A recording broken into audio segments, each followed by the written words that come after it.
Hey, good morning, everybody, and welcome to day one of the 5-day Accelerator Workshop series here in the Fierce and Fabulous Society.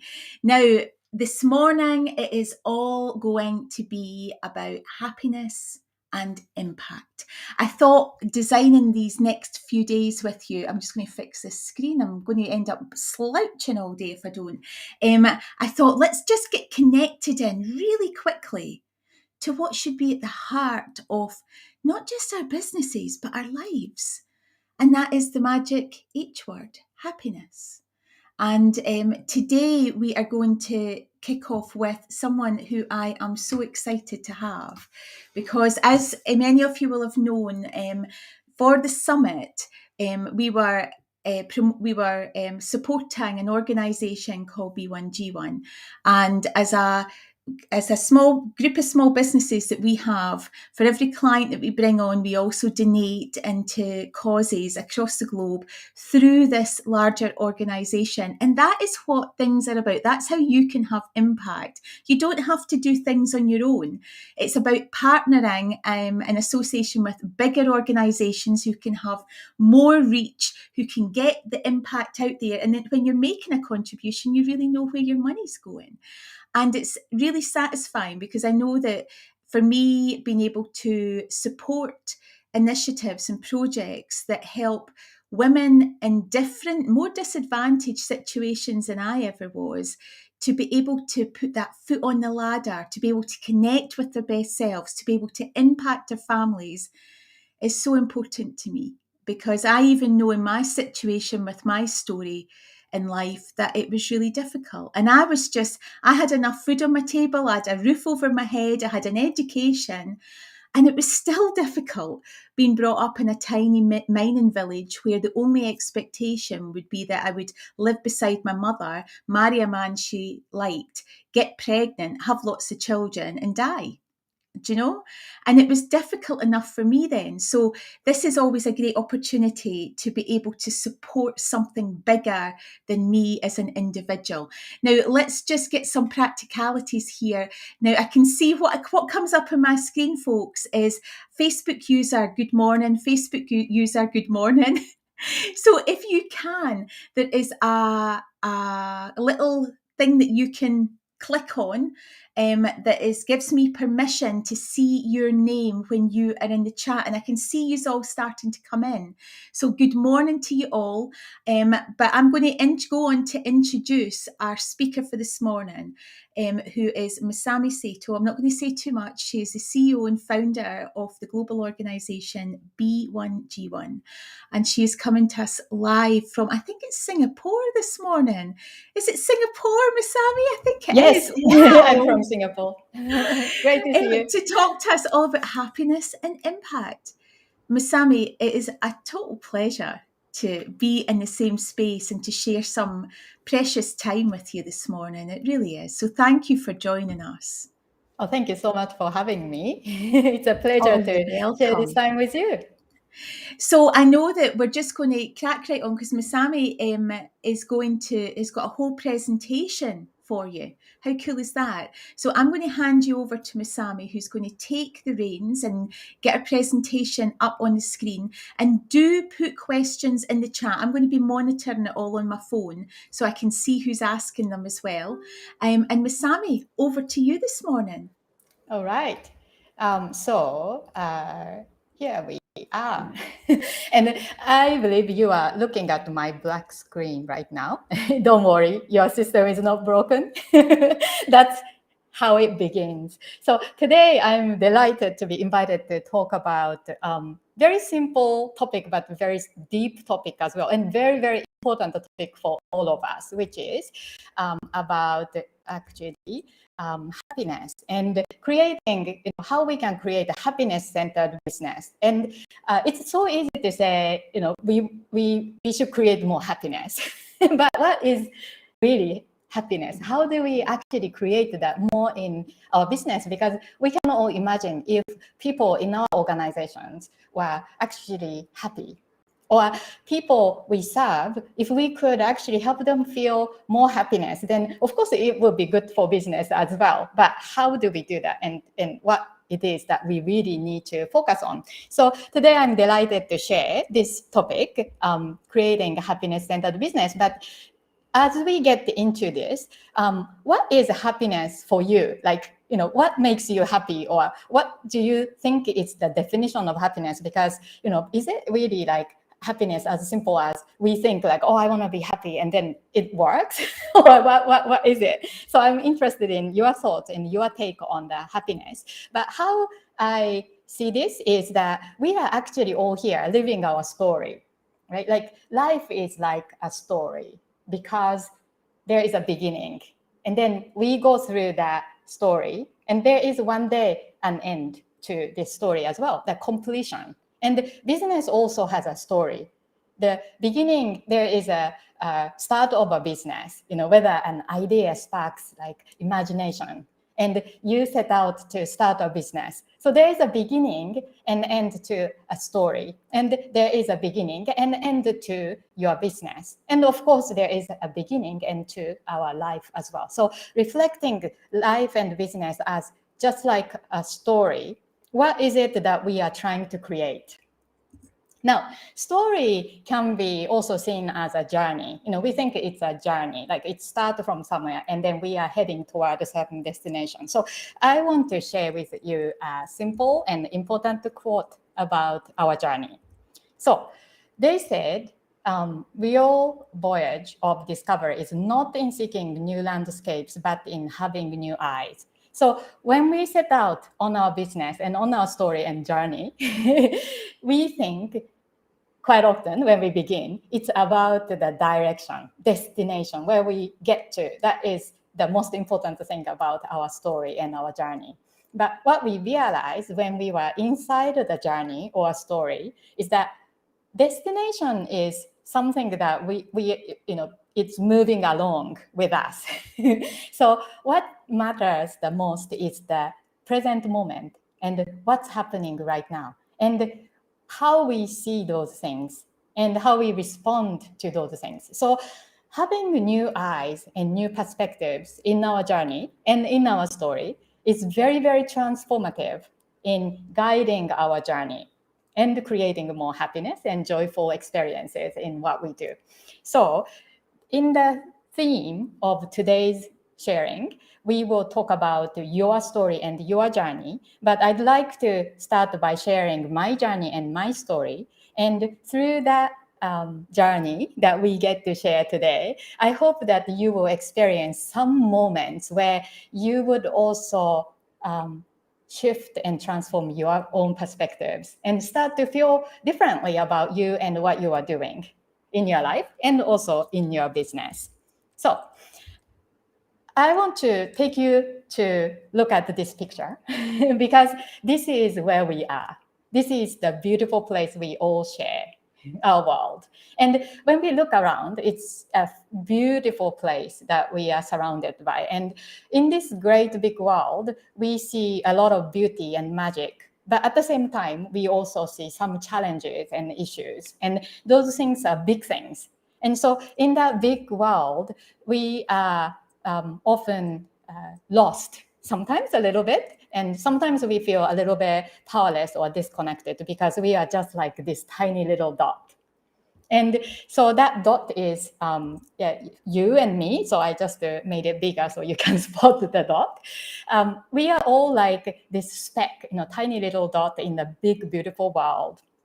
And we sometimes feel overwhelmed about what's going on. And we feel powerless, and we feel we don't have the power to make a difference on the issues that we care about. And that's quite often what happens to us. And that tiny little dot, like being a tiny little dot, is part of my expertise because I'm very small as well. And then I used to feel very small as well. And I feel, often small today too. But that little tiny dot was me back then in Japan when I was growing up. So I'm Japanese. So I was born in Tokyo and I grew up in Japan.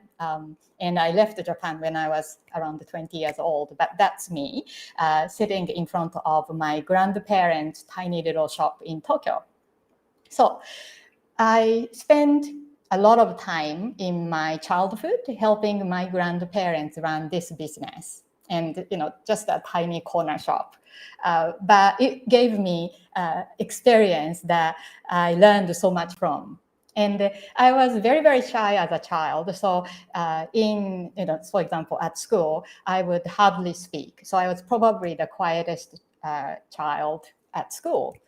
But I was very curious. So I loved helping my grandparents run their business. And I learned so much from seeing this family business and what it did on the day-to-day basis. And there was a lot of learning in that. Luckily, when I grew up, I had that curiosity still, but I was very quiet and I didn't know how to talk to strangers. But at the same time, I had the opportunity to travel around the world. So in my early 20s, I had the chance to travel and I became a backpacker, a young person backpacking and traveling around the world with little money. And that was during that time I started to really, really enjoy the power and magic of human connections. And in Japan, when I was growing up, because I was really worried about getting along or not upsetting my friends or not being bullied. So I didn't know how to really express myself. But when I started to travel, and at that time, I lost my language because I couldn't speak English when I first started to travel. So when I lost my language, I started to really enjoy connecting with people for the very first time. And that was perhaps because I was no longer worried about saying the right thing, trying not to offend people because I was so vulnerable and I didn't have a smart words to express myself. So I had to deal with everyday situations in very, very simple way. And I really enjoyed being with people and learning from them. So at that time, I started to also realize that even though we looked very different and we spoke different languages or we came from different cultural backgrounds, but we were in a way quite, we were all looking for something similar. And probably, the word happiness is something that we were also looking for, because every person in the world, every parent, every family member, every person in the community, they either all wanted to have good things in their lives, be happy, or they wanted to give and provide good things for their loved ones and see, their loved ones being happy. So we were seeking similar things everywhere we went. And everywhere we went, I also always found people who are very, very caring and kind. So whenever I had any issues and difficulties, there were always people who came to help me. And so that was just amazing time of my life. But at the same time, I also started to see some difficult things to face. And for example, there were children who couldn't even go to school and complete their primary school education because they had to work at home, help their parents run their farms, or beg on the street and fend for themselves. Or there are people who had physical disabilities not having enough help from anywhere, or environmental distraction, so there are lots of issues out there. And then I used to think if in my own hometown, if there were children who were living on the street and couldn't even go to school, then surely somebody will help. But in the places I visited, there are often cases that the people had nowhere to go to. No help was available. So I thought that really didn't make sense, but I didn't know what to do because I was that tiny little dot in the big world. I didn't know what I could do. So anyway, when we start to look at these big issues in the world, we can be very overwhelmed. So for example, we can see that more than 700 million people today lack access to clean water. Water and clean water is a very basic need for human beings to live happy and healthy life. But so many people in the world today still don't have access to clean water. Many walks hours and hours to collect the water. That prevents them from going to school or studying or working or starting a business. So it keeps people in poverty as well. And more than 250 million children still do not have access to basic education. Nearly 1 billion people in the world still don't have access to electricity. This is amazing. And more than 3 and 7 billion trees are cut down each year. So the world has these big issues, which we feel overwhelmed by when we just look at them. But I promised to you in the beginning that today is not about just being overwhelmed. It's about shifting our perspective and having new eyes. So I'm going to talk a little bit about those big issues. But what happened to me back then after I, went around the world and went back to Japan, and I was one day standing in the middle of the city and looking around and seeing all those ads and people busily walking by, and I was reflecting on my own life and my family and all the things that I saw in the world. And I started to think that maybe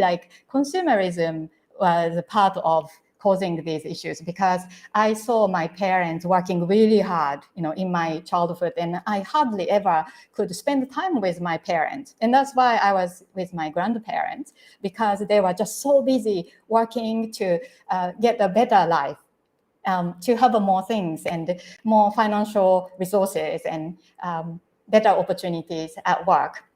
So I realized that having so busy to get more stuff, we weren't becoming happier.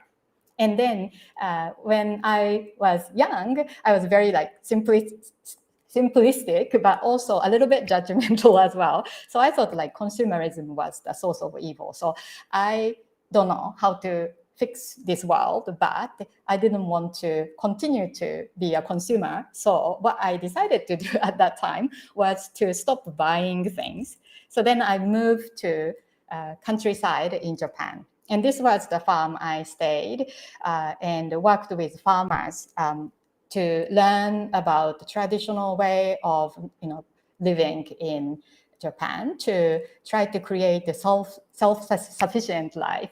And I thought, if I learn to make everything myself, and if I didn't have to buy things anymore, at least I'm not contributing toward somebody else's lack of happiness, or I wouldn't contribute to the problem of the world. So that's what I tried to do.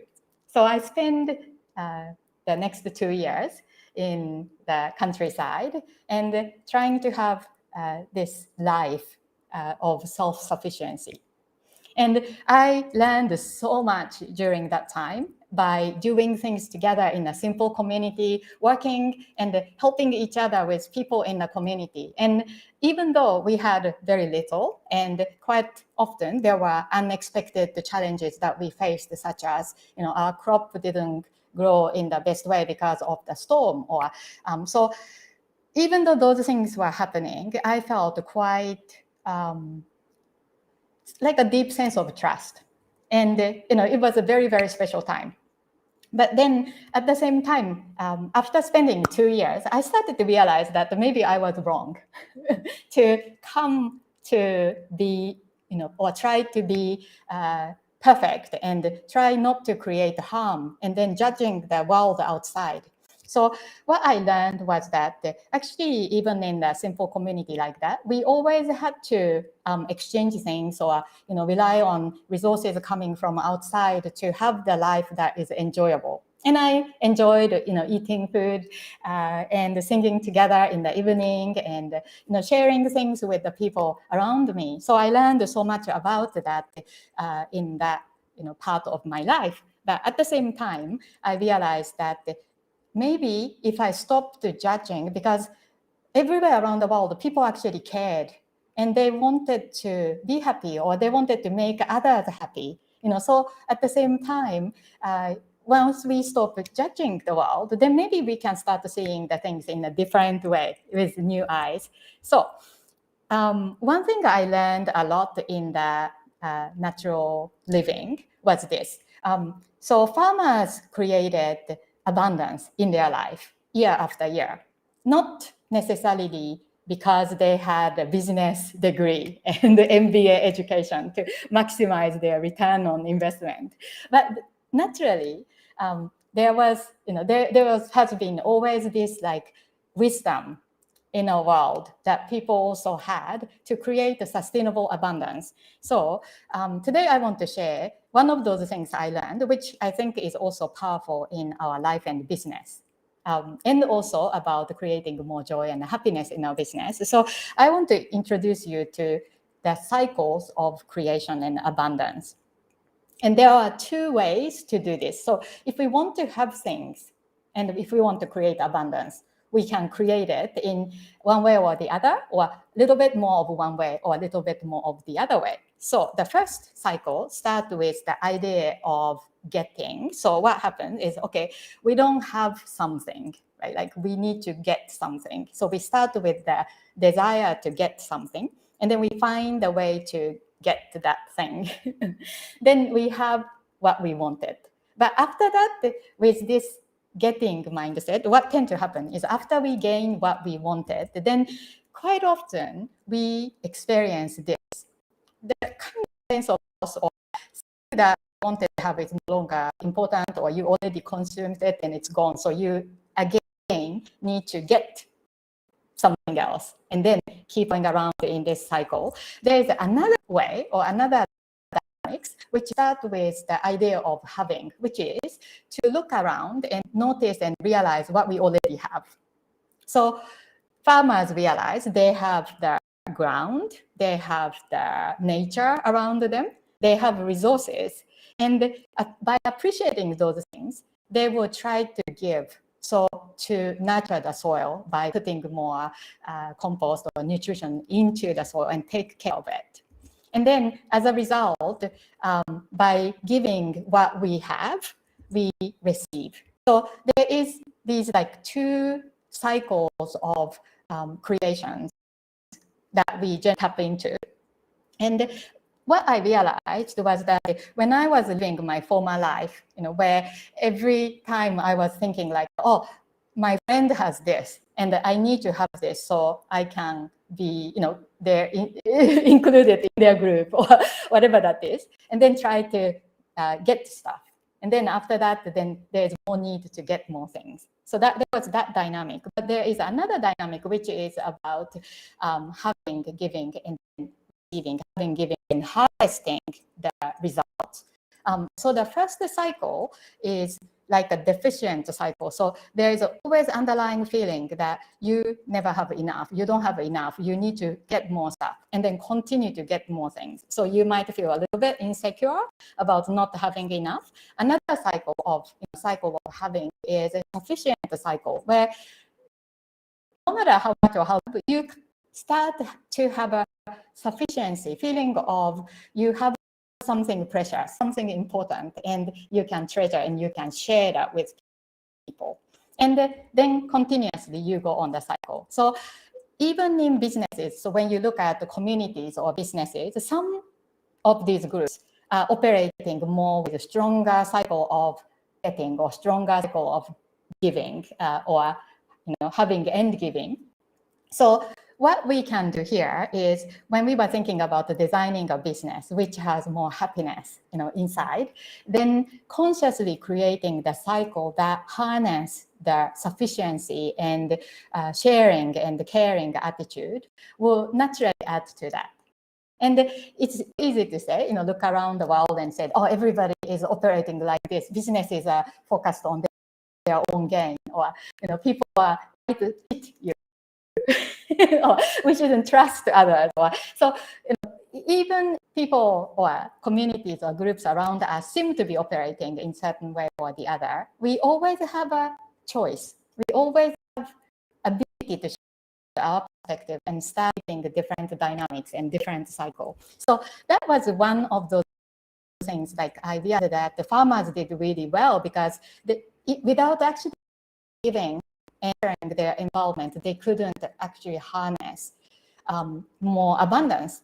But the shortcut that we probably reduced in the production cycle was how to get more, how to maximize our return or how to maximize the profit. And as a result, businesses or groups started to take shortcuts to make decisions that would give them the quickest gain in the shortest period of time without actually nurturing and giving. And when we do that in the long term, we start to lack of sustainability of this approach in the long run, because you can only keep going with the getting cycle so much before you start to see the consequences.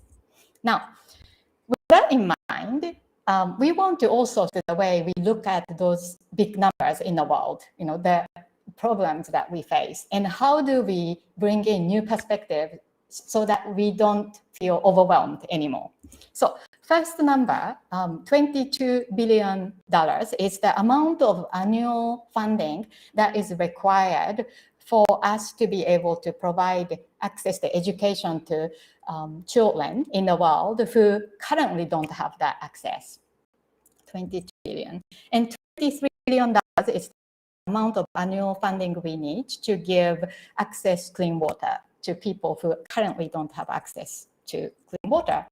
And $30 billion is the amount of annual funding that's required to provide basic nutrition to children who are currently malnourished. So these three numbers are still big numbers, right? Like you probably may not have the saving or a personal investment fund to actually fix these issues by yourself. They are big numbers. But what I will show you next to them now will give you different ideas. So global industries, $168 billion is the annual turnover of publishing businesses in the world. $1 trillion, this is the size of pharmaceutical industry. And $856 billion is the size of fast food industry. And this is just fast food. It's not including all of the other food businesses like cafes, restaurants. So, and then if you look around in your own room and look at all the businesses that exist to produce everything that allows you to have your life and or run your business, then there are massive, massive industries out there who have the ability to actually do something to make a difference. So even though some of the important global issues and priorities are big issues, but if we imagine that if businesses could come together, we have the collective ability to resolve and solve these issues. Now, what I started to see when I saw these numbers or pictures, then I realized that what's missing in the world is probably not the ability for us to fix the problem or solve the problems, but it's probably the meaning connections that allows us to link our ability to make a change with the opportunities for us to really come together to make a difference. So the connections seems to be the key in this world. And in today's world, there are lots of connections. I'm sure you have many social media accounts, and you have a lot of connections in the those social medias too. So it's not just about the connections as in just with everything, but it's about the meaningful connections that drive the change in our life. And as I reflect on this, there were many connections in my life that helped me to really think differently. The moments of opportunities where we shift perspectives. And those things happened to me many times, but there were some very special and important ones. So let me introduce you to the first one I had. This is a picture of my daughter, Myra, who is today 20 years old. So 20 years ago, I became a mom for the first time.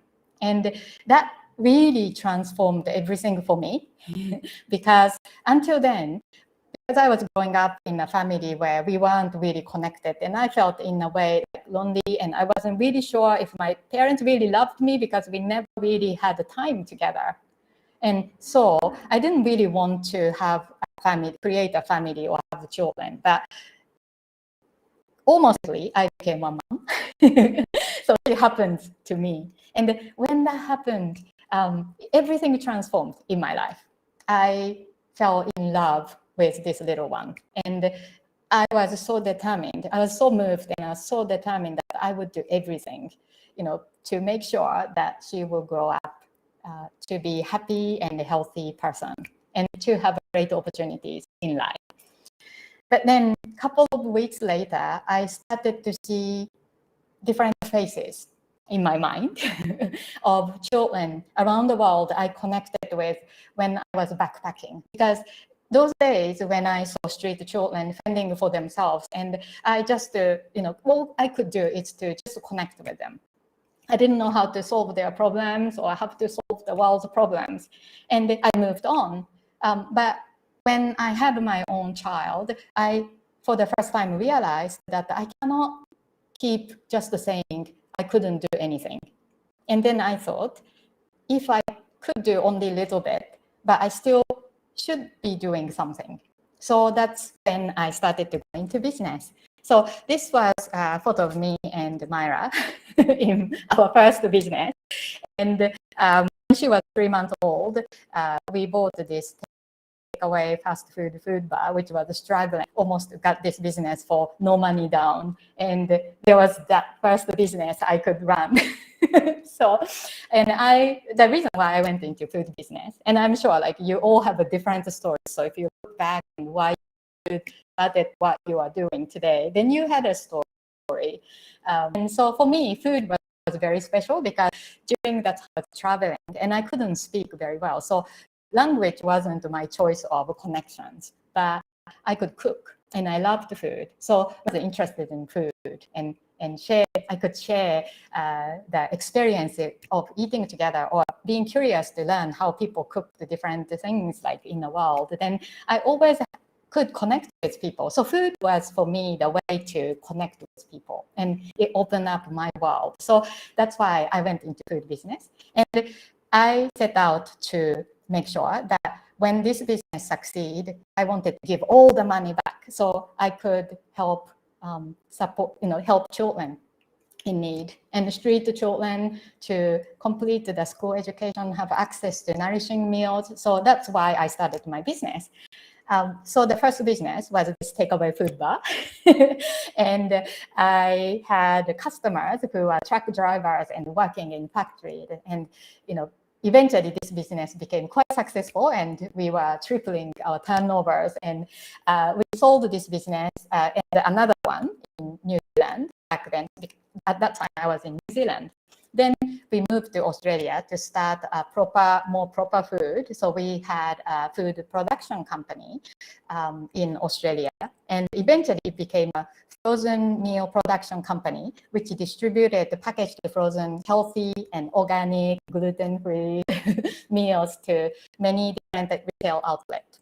So this was the product. And that, at one point of time when we had over 150 stores selling our product and we were working so hard, I was working like 16 hours a day, every day, 7 days a week, determined not to give up no matter what happened.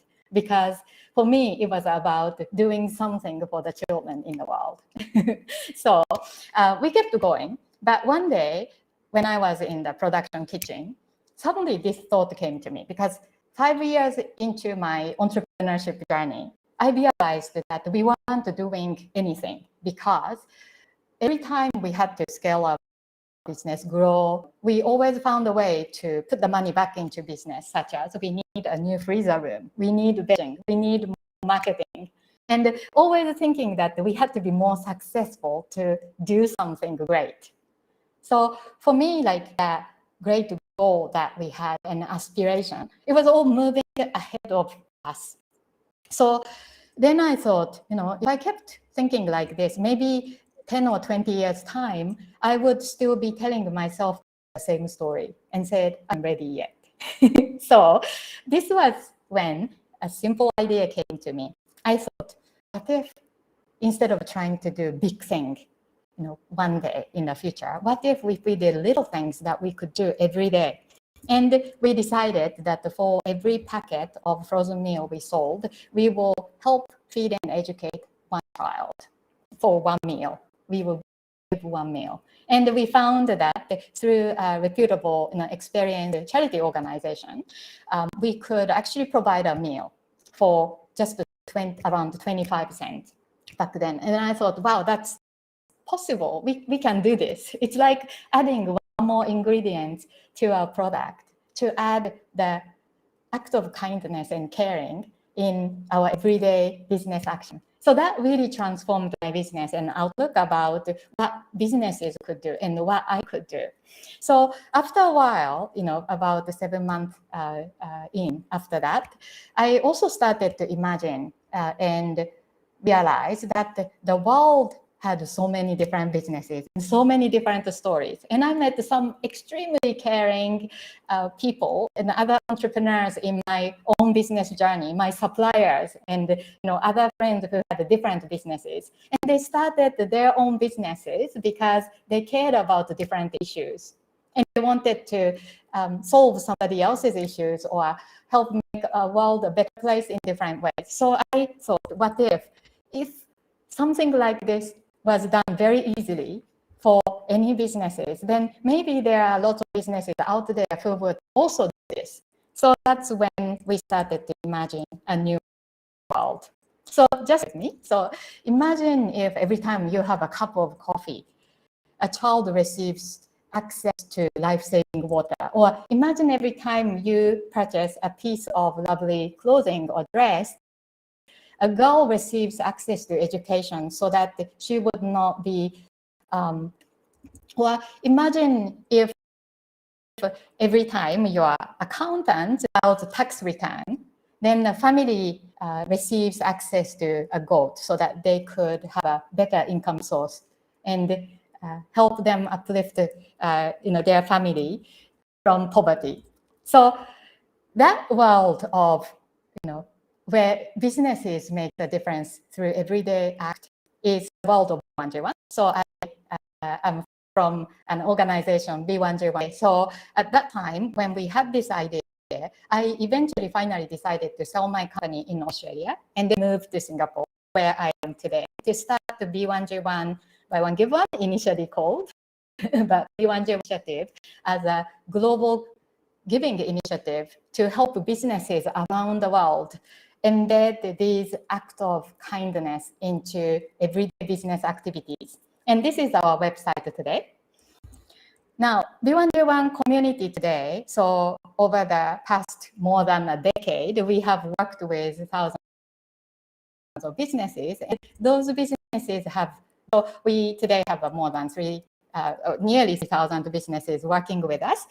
But the more amazing thing is that those businesses, many of them are tiny, small businesses as well, but they have together created more than 260 million giving impact to them. It's almost a 250 million impacts. And when I say impacts, these impacts are specific acts of kindness, such as hundreds of thousands of trees being planted, or millions of days of access to certain life-saving or life-transforming resources being given to people in need. And so businesses definitely do have the power to make a difference. And whilst we've been doing this since 2007, but in some of the recent years, there are some exciting development. So, for example, we now have these global goals. So 17 goals were set to invite businesses to participate in making the important change in the world, because we realized that if we continued to run our businesses in the way we are doing or have done, then we really wouldn't have a sustainability. Our children would not inherit the world that they can really thrive.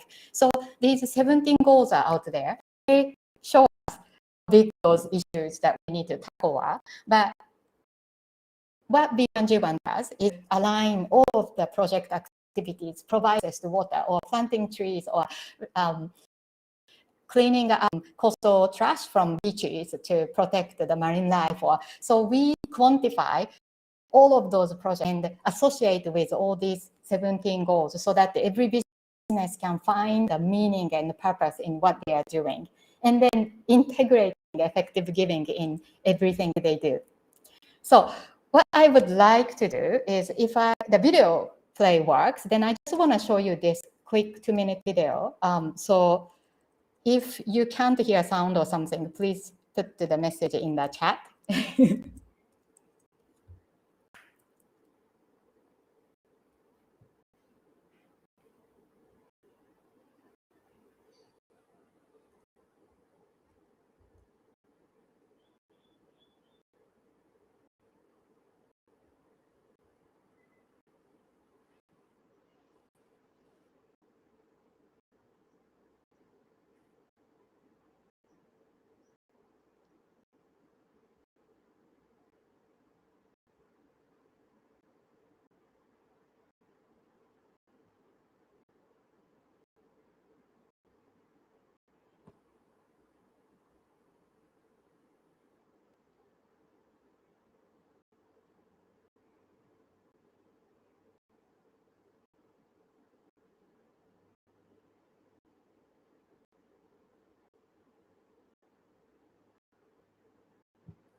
All right, so it seems like the sound wasn't playing for you, but I will be sharing this video with Maryann as well, so you get to see this later on. So back to this picture of big world and that tiny little dot we all are. And today, and right now, we are still this tiny little dot as well. But what we start to realize is this. When we realize that we are all living our own journey and story, and as we connect with others who are also living with their story and with our journey, we have the opportunity to really inspire and empower and motivate people to start taking actions to make our world a better place. Because when we all have purpose, sense of mission, and sense of inspiration, sense of generosity, and sense of caring, then this world will transform. And we can start it with you.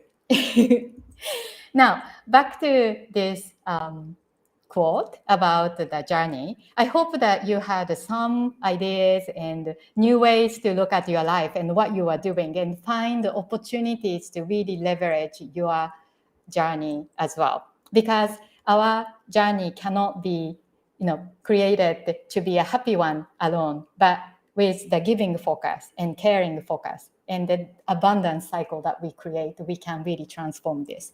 And as we have that perspective in mind, and we look at these pictures again, the pictures of the big issues in our world, we don't just see the problems that we feel negative or overwhelmed by, but we see here the opportunities that we have to transform those things into more smiles and the solutions, innovations, ideas to really transform and create positive change in the world. So the question I want to leave you with is, so now, how is your story going to be from here? And whether you are entrepreneur, business person, or working for a business, or being a parent, or being a member of a community, you have an important story to share and develop. So I look forward to seeing your story moving on in the future as well. So thank you. And that's all from me. And I think Maryann will be coming back with me. Yeah, and here we are back in the room. Masami, I got involved with B1G1, I think about just under 2 years ago. And that was after I was connected by some colleagues who are also involved with B1G1. And I remember it was, oh gosh, is it Paul Mm. Dunn? Hold Yes. on. Yes. Uh-huh. I always speak to the community because I'm bang in the middle of menopause, so I get very cloudy head sometimes, and remembering names is terrible. But Paul, who did a presentation, and I remember the power of it. I was in tears actually at that Mm. presentation. It was so powerful, and really helped me to tap into where I wanted to have impact. And as a result of that, I then went on to become a non-exec director in my local community, Mm. to be supporting that to flourish and thrive in the best way that I could locally. But then through B1G1, I'm able to tap into how I can have an even bigger reach. And I'm not Wonder Woman. I'm not a multimillionaire. I'm a mum and stepmom to 6 kids. And I live what I would class a pretty ordinary life. But being able to know that you're that dot, but you don't feel alone. Mm. I don't feel alone being that dot anymore. Mm. Do you know? Um, and I think recently, even with the whole, because we've got COP 26 going on here in Mm. Glasgow at the Mm. moment. And so the whole concept of our environment and sustainability is so high. And a lot of the stories that can come through just make it feel so overwhelming Mm. that what does it matter if I recycle my baked bean tins? What impact am I going to have, just little old me? But that story today has really lifted me up to think it actually does make a difference. Yes. It really does make a difference. And how, we have got lots of women in this room today. We've got 500 people in the group today who will all be watching this. And if we all imagined doing one thing, making one contribution, and I love, my favourite C word is consistently. If we all did one thing consistently, collectively, Mm. over Mm. 500 people, how many impacts could we create in the Mm. fierce and fabulous society? And I think that's going to be the thing that I'm going to take on to do something with. How many impacts, ladies, in the fierce and fabulous society Mm. can we create on this journey of growth that we are all in together? So I'm not even going to come up with an answer for what that is going to look like, because I think the answer will be in the community itself. Um, but I'm just going to lean into that from this day and see what we can come up with, which is Amazing. wonderful.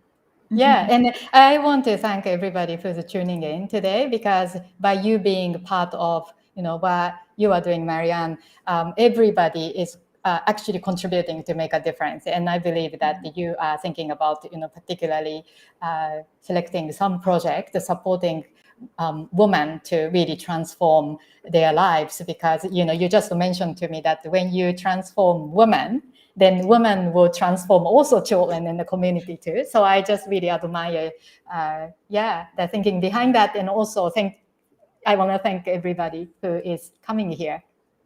Absolutely, because when we did the women, because normally I would support very women education focused projects Mm. within B1G1. But for the Women in Business Summit, I decided to support the initiatives for generally that will be the money that we be contributing will be allocated by B1G1 to a number of children based projects. Mm. And for me, if I said to Masami before we came on, every child has a mother. Every child has a mother. And you were sharing with me some of the research around the impact of women Mm. in that family group. Could you share a wee bit more about So that? there are plenty of research about what happens when we provide a certain opportunity or support. And there was an interesting study about giving money, right? Like, so there is a particular way of giving called direct giving. Direct giving is not necessarily about providing education or anything, but they will just provide money. Right? Like, so, and then they did a study based on what happened after they gave a certain amount of money to women and certain amount to men. And then they followed up because there was no expectation in terms of this is how you have to use the money. But what Right. happened was women who received the money actually used the money for the family and for the children and for the education of children and so on. So they had a natural priority setting that is to create long-term well-being for the family and their children. Yeah. And so I think that kind of things are very interesting because it doesn't necessarily determine this is the way we should facilitate the giving, but it naturally shows how like women has a natural tendency to focus on that long-term development. And I think in the business world we need to have, and we can have, more female thinking coming in because then we will probably switch and transform some of the short-term decisions into longer-term, well-being focused decisions as well. It's massive, isn't it? We actually had some conversation not that long ago, actually, and we were just talking about how even when women were having time off, they still naturally were thinking about what the family were doing that day. Were the children okay? How were they getting on? Did they eat their dinner when they went to their grandparents? It was still all going on. But the men who had went away for the day as well didn't give any of it a single thought. They were swimming, having dinner, going out with their pals. They said, "Oh, but this is my time. So I am now here." But the women natural default was to always be present to what was important to her. And I know that has been really powerful, bringing it into, I mean, we have 4 companies, but they're all small businesses. Do you know, they're not, I don't have a global company, and they're all small businesses. But whenever we have employed anyone, part of the condition of employment is that they also have coaching. And they have to be open to that. And the intention with it, Masami, is that they are supported to connect with their purpose, to connect with their unique voice. And it has resulted, because people say, but does that not mean that they might not want to work for you? And I said, yes. That's exactly what it means. So we have had staff who have left after 2 months because they've realised that this isn't the place for them and they want to try something different. And the last member of staff that we had, a manager, she left because we'd supported her over 2 years to build her own company. And it was actually a company that was very similar to ours, do you know? But now we can work in partnership with a really solid relationship. And when she was there, can you imagine what her contribution was? It was 200% commitment, because she felt so valued and so supported. And there was no competition, but there was that very strong feminine affect and nurture and care in that organisation. And I always say that businesses are just the most beautiful containers to support the glorious human trait of difference and allow it to flourish without competition if you design it in the right way. If you design it in the right way. And certainly having happiness, a person's happiness, which is attached to their purpose and their why, in your culture of your organisation. So tell me a bit about B1G1 globally, because I know it is a global organisation, but you also have happiness embedded in the culture of it. Mm, And we mm, can, it's easy to say, but what does that actually involve doing? How do you actually embed? That was my little story of trying mm, to embed mm. happiness. But how do you embed happiness within the organization? So I think for this is about creating culture in the business, right? And Yeah, I think today every business and every organization is talking about this. How do we create a great culture? Because that we can make sense for business like that. It's definitely important to have a great culture because it definitely allows you to create a longer term sustainability. Great team. People are a critical part of your business. yeah, And having good people staying with you and developing together with the business is so important. So basically, culture creation will happen with intention, clear intention. And every business need to define it by themselves because there is no given checklist or perfect template for you to create the culture because it's about intention plus implementation.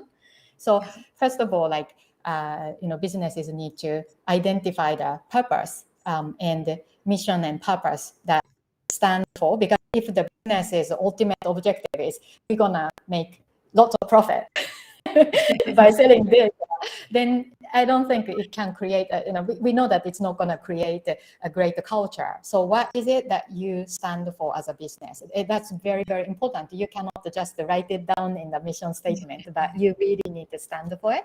And then again, in order to implement that culture in your business, then every business needs to think about the values that they will require from every person. What are the values that you stand for, what you need to focus on building in your business. And so that's kind of typical part of the culture development. But at the same time, I think another thing that could be potentially game changing is the little act that demonstrate that day-to-day embodiment of this. So if businesses wanted to create a giving culture, for example, giving culture is great because imagine if your team is full of giving spirit and everybody coming to work to add value to each other, help other team members, support the customers, and transform the experience of the clients and customers, then that's good for business.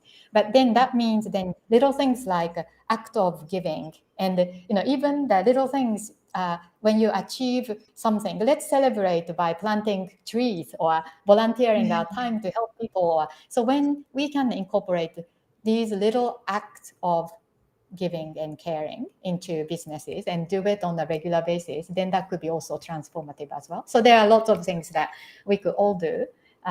But I think it needs to start with you as a business leader and owner to really define the purpose of your business and your story.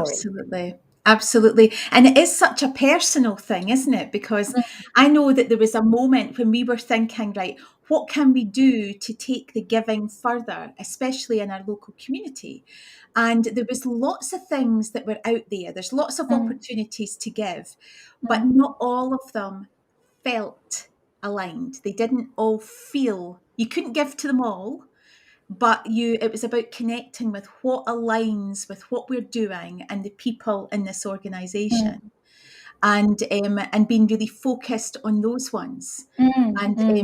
And it meant that because, and we would do that, and we would always be looking into the community to see what new things are coming up and what do we as a collective group of people feel connected to.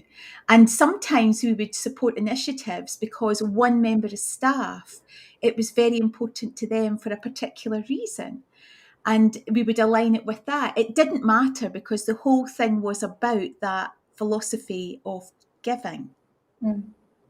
It was just about giving, and brought people a sense of connection that was so incredibly powerful. It was like this invisible force between you all, and just made going into work every day just lovely. Do you know? Yeah. Just lovely. So we always did a lot of dancing in the office. We have a lot of music Cool. and a lot of dance, and it's just a beautiful place to be. It will be wonderful. I think there'll be a lot of people watching today later on because of our time zones, Masami. But if people have some questions, it would be wonderful to be. I'll send them to you, and we can maybe think about getting you onto the Fierce and Fabulous talk show, and we Oh. can take it a bit further.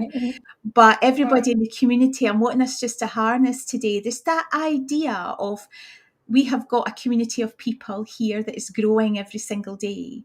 And if we can think about how we can all give in this community and how we can have that one impact, what we have got the opportunity to start something amazing. So Masami, thank you so much for Thank you so much for oh, being here honestly, it has and being just you. allowed us, because I think people can talk about what's your why, what's your purpose. And you think, well, I don't know. You have to actually, this has taken us to a place where we can start to connect with Mm, here mm. and through the power of your story. And I thank you for that, because that has got this whole next 2 weeks of learning in this community off to the most amazing start. And I truly do look forward to letting you know how much impact we've managed to have over the course of the summit in the next 2 weeks, and looking forward to the opportunity we've identified for moving further on into the future. So Masami, it has been a total pleasure to meet you. Oh, thank you. And I look forward to getting to know you so much better over the coming months and years, and being able to look back on this day and say, do you remember when that started? Very powerful indeed. So Masami, thank you so much Oh, coming in thank you live so from much. Singapore today. And And thank you for the lovely everybody, comments, everybody, too. and see, before we go, actually, Masami, can you Mhm. share, because I know that we are members of the B1G1 Mm, organisation, and can you let everybody here know how they can actually, mm. without the Fierce and Fabulous Society, because you don't have to go through me, how they could also become directly involved with B1G1 if that's something that they're feeling Oh, drawn to? that would be lovely. So if anybody is interested in our work and look at getting involved in making your business a great giving business as well, and joining in the giving community, then please take a look at the b1g1.com. If you go there, then it should make sense, or you can reach out to our team. But if you want to also personally link up with me, then you can find me, Masami Sato, on LinkedIn and connect with me there as well. Happy to receive your questions there too. Fabulous. And of course, anybody, if you've got anything that you're wanting to know, just you can ask in the group, because we're supporters here of B1G1, and it's just amazing. And if you actually look in the website to see the amount of projects that are going on, Mm. it blows you away. It absolutely blows you away. Oh, there we have. I'm going to make sure Oh. that I Mm. have the B1G1 connection put into the Mm. group today, and we will continue talking about it over the next 2 weeks, Masami. But thank you so much. We've already got Thank you. Debs there saying she would love to be a member, which is fabulous. So thank you so much, Masami. Thank you so What a much. glorious way to start the And week.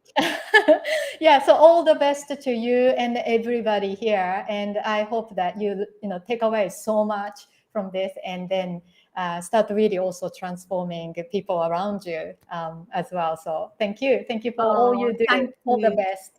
And I'll speak to you soon. Take care, Masami. Bye, bye, bye. Bye. How cool was that? Oh my goodness. Honestly, folks, how cool was that? And I can't tell you, because I, I mean, Masami is the CEO of this global company. And I thought, who would I love to have in here? And I thought, Masami Sato. And my first thought, my thinking was, she'll never say yes, because I'm a little dot. Right? That's exactly what went through my head.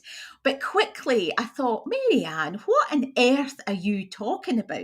Do you know what I mean? You know that's not how it works. And so I just reached out. and I reached out to one of her admin because I went searching, and because I thought people, CEOs of big companies, inboxes tend to be busy and they have other levels to get in. And I got the most amazing response, do you know? And here she was in this room for you today. And I cannot stress just how big an event that you have just experienced, because that doesn't happen everywhere. And honestly, I have got, look at my cheekbones, they're pinging up today, because I was a wee bit giddy about it. But I also knew just how much of an impact I felt. So for every coaching one-to-one client, I donate to give university placement to a disadvantaged young woman to forward their education. I have done where getting children off the streets and into, because we've got some babies, 4-year-old babies, 5-year-old babies sleeping on park benches. I mean, what is that all about? Getting them into shelter, being able to get stationery for schools. You can go on there and just look to see what you connect with, and you can have an impact. And it just made giving very real, very easy. And I know that for every client, when I'm going out to, whether they're in a group coaching program or whether they're in a membership or whether they're in a one-to-one, I know that if the next client I get, I'll be able to have bigger impact, not just in my life, because I always learn and grow from interaction with new people, and not just the client themselves, but the wider impact happens just like that. And that's what keeps my motivation up, because for every new client, there is more impact, whether it's in a sustainable project, something with children, something with women in education, it's there. So I'm just opening up to you what I do. Do you know, it's practicing what I preach kind of thing. And this has been part of my journey. So we have kicked off this 5 days, right, about connecting in with happiness and impact. And I said in the welcome party last night that I'll always be open during this process to what people are needing as we go along. I have a bit of a plan for what I'm going to deliver over the next 5 days. And see when people teach you how to do launches, they won't tell you they won't tell you to do it this way. I tell you, they'll say just have a framework, stick to it, and leave.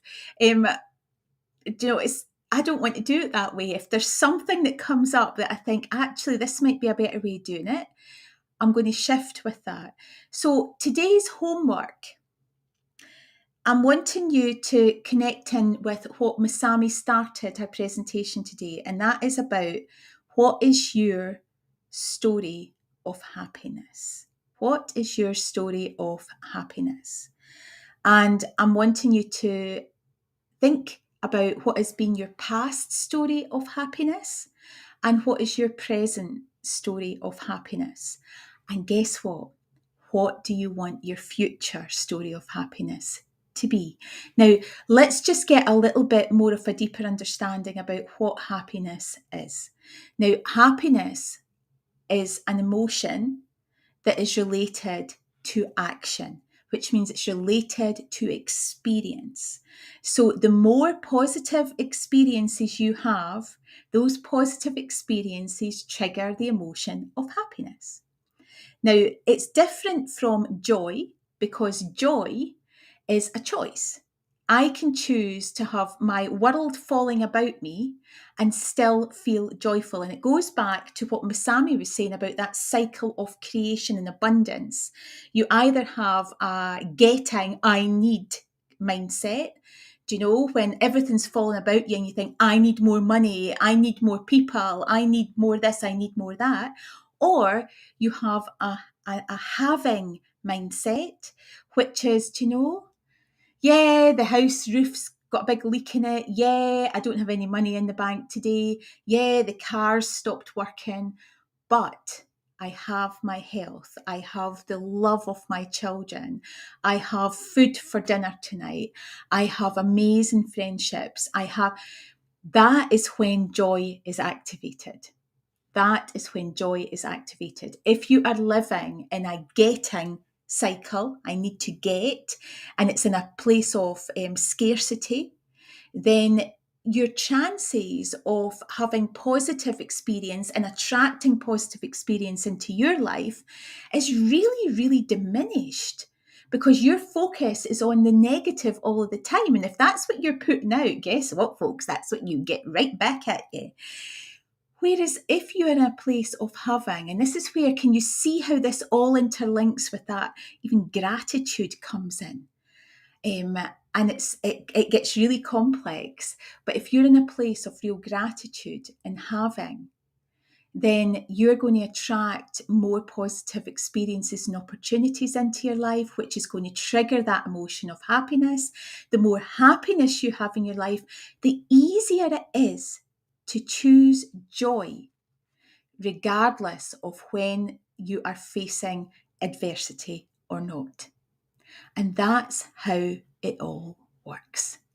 Now, it's a bit more complex than that, but that's my high level take on it. Because that's all we need to know, do you know? So I want you to today, and I'm going to put something up into the events tab. And I'm not overcomplicating any of this. I'm going to put up a wee Word document, and I'm actually going to go and shift it now, because I think there's some questions I could put in there that will help you reflect. I don't want to just put up what's your why, what's your purpose, what's your story. It's not really helpful, is it? I'm going to actually put up maybe a dozen maybe questions. I'm not saying you need to answer them all, but they may just be points for helping to trigger some reflection. And I'm going to go and create that just now for you, because I think it would just be more helpful. And so look out for that today in the events tab.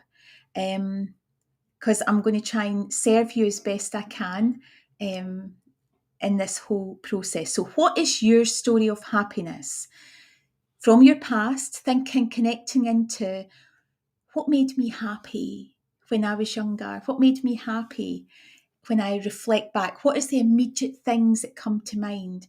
When I did that this morning, I thought of climbing trees. I loved climbing trees. I climbed trees. I was like a monkey when I was little. And my friend had a giant tree in her house, in her garden, and I was so jealous. And I loved climbing that tree. And I connected this morning with, why did I love climbing that tree? Now, it wasn't actually about knowing that I could climb a tree. I loved the solitude. I loved being able to have peace around me up in the branches as I looked out over the world going around me. It created a space for me even as a child, because there was stuff going on in my life that was quite hard, and it created that space. And it made me think, I'd find it much more difficult nowadays to climb the trees, right? So I wouldn't mind, maybe give me a tree house with a ladder and I would love it. But it's made me really connect. How much am I connecting in with nature now? Because I know how much I love it. And this last 2 years, I used to do a lot of hill walking, and that was my connection. It created that space. It was my older version of climbing trees. These last 2 years, I haven't done as much of it. And I am really sorely missing that space to stand on top of hills, to look out, to feel the earth under my feet and the breeze in my face. And that brings me real joy, even talking about it. My happiness goes straight up. So right away, I want to, in my present, think about, what can I do next week to bring more of that happiness into my life? And it may be that I don't need to go and walk a big hill, but I'm already thinking there's a beautiful nature park that has got the most amazing walks, and putting my iPods in, wrapping up and giving myself a couple of hours of space would bring me a huge amount of value. And that has come from thinking about when I used to climb trees when I was little. So I'm wanting you to think about, what has been your story of happiness in your past? what is it now in your present, and what would you like it to be in your future? What does that look like? And I'm going to give you just some reflective questions that I want you to apply to your past, to your present, and to your future happiness. And it will, without a doubt, bring up things about your purpose, about your why, about gratitude, about values. It will bring up lots of stuff for you. And it's about just capturing it for whatever comes up for you. But this is a really great place to start, because business has to have happiness at its heart. Because like I said last night in the welcome party, what's the bloody point if it's not, doesn't make you happy? And very often when we start businesses, I talk about a rainbow all the time. And you're here at the start and you look across to this rainbow, to what you perceive is going to be a pot of gold at the end. Once I get there, it's going to be magic. Like Masami was saying, once this food company is bigger, I'm going to be able to have more impact. But actually the secret is about connecting with what you want to have in your pot of gold. That's fine. But how can you bring it into your present, elements of it today? Now, I always have on my vision board, I also tell this story a lot as well because it's real. I've always had a picture of a big table, lots of people around it in a giant garden, sprinklers in the background, dogs jumping, kids playing on my vision board. And for me, it represented having a space that I could bring all of everybody I love together so that I could share that love and just be in that amazing space with them. And I had it for a long time in the pot of gold at the end of my rainbow. And what I mean by that is that I stopped seeing friends because I was working so hard. I didn't pay attention to my children. I didn't stop when they said, "Mum, can you read this?" It was also focused on, I have to keep going. I have to create the life that allows us to spend time together, to have that table, to have that garden, to have that there, and I'm going to do it. But the reality was my life was leaking away from me. So I started, like Masami said, she said something, I wrote some nice things down. I shifted my perspective and had new eyes on my situation. And I had a good look at what was in that pot of gold. And I thought, what is that table really all about? That table was about love. Well, that table was about love. It was about relationships. It was about my children. It was about my husband. It was just about love. And actually, oh, wow. How do you bring that love into your life when you are starting business? And that meant creating some non-negotiables. That meant creating space with my husband. That means that last night Orla came in the middle of the welcome party. I'm not going to tell her just to go away. I needed to kiss her bye because she was going back to university. I needed to smell her skin because you might not know, but when I kissed her last night, I always smell my children. I've just got this thing with smell. So that she got in the car last night and she went away. I wasn't going to prioritise a welcome party. It can synergise together. And this all comes back to even what we talked about in the summit about just being you, just showing up as you. So what is in your pot of gold that you can bring through into the present that boosts your happiness? So I'm going to go away and create it. I love doing things that are really in service. I always say it's never the easiest thing. It's always the best thing for me because it's exciting. It's opportunity when it comes. I'm going to go on to talk about this tomorrow. Opportunity is always disruptive, difficult, or expensive. And I mean expensive emotionally or financially. So being open like this to shifting and shaking to serve you more powerfully will be disruptive. It will be more difficult, and it will be. I've had to really dig into my emotions to create it, but that's how I know it's the right thing to do. So I'm going to do that, and so give me. It'll be up there. Let me see. It'll be up there by about midday because that'll take me about an hour or so to create for you. And I'm going to leave you with one thing today.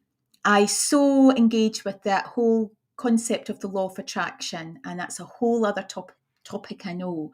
But I have a little email that comes into my inbox, and it's a little email from the universe every single day. And do you know what today's was? Considering that we are going to be talking about, I was about to go off and talk about happiness on day one, because that has to be the core of your business and life. And the statement today, the message from the universe in my inbox today was a mantra, a little affirmation to say. And the affirmation was, I am a super cool, happy love thing to whom no limits apply. So that is going to be on my post-it in front of me today. I am a super cool, happy love thing to whom no limits apply. So everybody, thank you so much for joining me today. Remember, if you are going to be watching this on replay, put hashtag replay. Let's get the reach of this out, and look out. The group is going to go mad today with posts and announcements as I'm trying to get as many people engaged. And I'll be putting up information about the competition prizes that were announced last night. I'll be putting up information about today. I'll be putting up information about what's planned for tomorrow. So look out and make sure that you have got notifications on for this group, because Facebook has been really, everybody I know is having their reach dampened down. Where they were getting 200 people at a time being reached by a post, they're getting 16. And it's going to be down to you having your notifications on and responding and engaging is the only way. That's one thing you can do to impact the other people in this group, because the more you engage as an individual, the more Facebook will let it reach more people automatically in the group to allow them the opportunity of responding. It's that easy. You can have impact just by your participation. And so that's what we're going to do. I'm off to be a super cool, happy love thing today, where no limits apply, and I wish that for you too. So I look forward to seeing you back here 9:30 tomorrow morning for day 2 of this Business Life Accelerator Challenge. And what an amazing way to kick off a Monday morning. So love to you all, and we'll see you back here in the morning. Take care, everybody.